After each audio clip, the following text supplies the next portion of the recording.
I think you'll find that most Ukrainians of all political stripes would find it hard to criticize Harper and hard not to give him accolades for what he's done.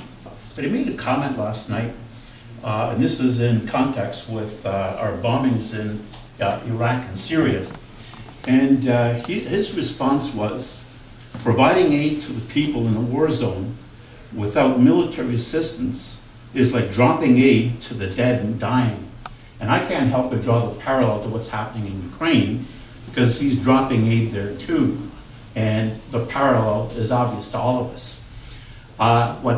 As a Ukrainian, what I want to hear is, will there be, in a nonpartisan way, military assistance provided to places in the world where there's aggressors who are coming back and fighting against people who want democracy and freedom?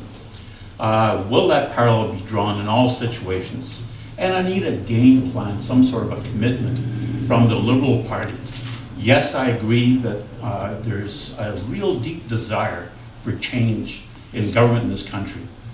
But the problem is there's 1.2 million of us who may be looking for change, and we would like to be drawn into change with the Liberal Party, but I need some sort of game plan commitment from you.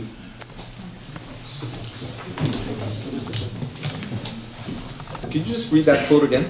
Yes, providing aid to people in a war zone without military assistance is like dropping aid to the dead and dying. You know, it's interesting because it does have a parallel with what's happening in Ukraine.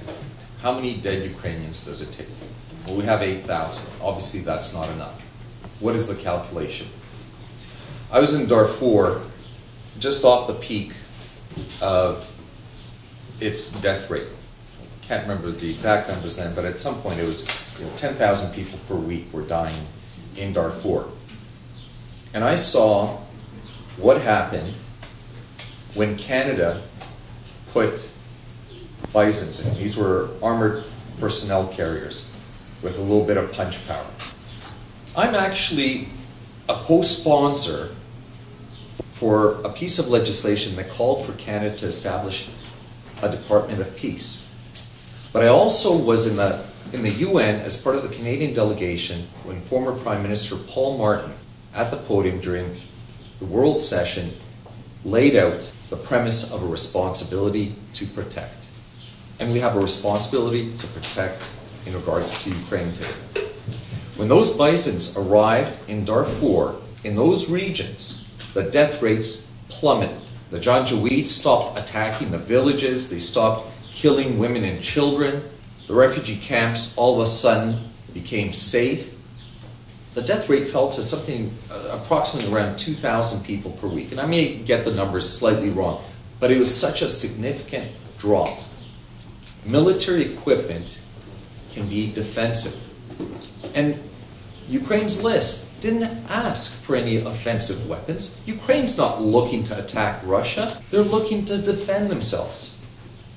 Once again, I was mentioning today's report, today's update, and it's the same update, day in, day out, how many Ukrainian soldiers died, how many civilians died, and once again, just outside of Piska, Donetsk Oblast, you had Russian tanks that have been brought across the border, shooting, people dying. Ukraine needs defensive weapons.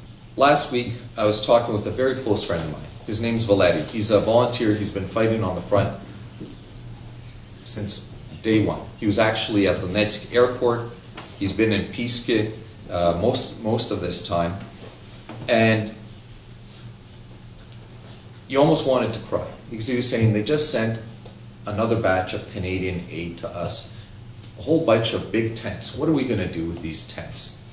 They're shooting at us with artillery, and you guys are sending tents. Mr. Harper was absolutely correct when he talked about the crisis with ISIS. If you provide aid in a situation like that, and you don't take that responsibility to protect seriously and provide defensive weapons, you're going to have more dead. And the question comes back, how many dead Ukrainians does it take before it stops just being rhetoric and it gets real?